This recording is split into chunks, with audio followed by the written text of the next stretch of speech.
படைத்தான் இறைவன் உனையே, மலைத்தான் உடனே அவனே.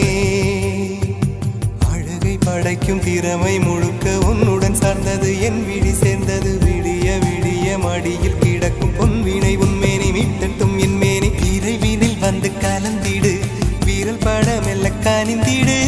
உடல் மட்டும் இங்கு கிடக்குது, உடன் வந்து நீயும் உயிர் கொடு.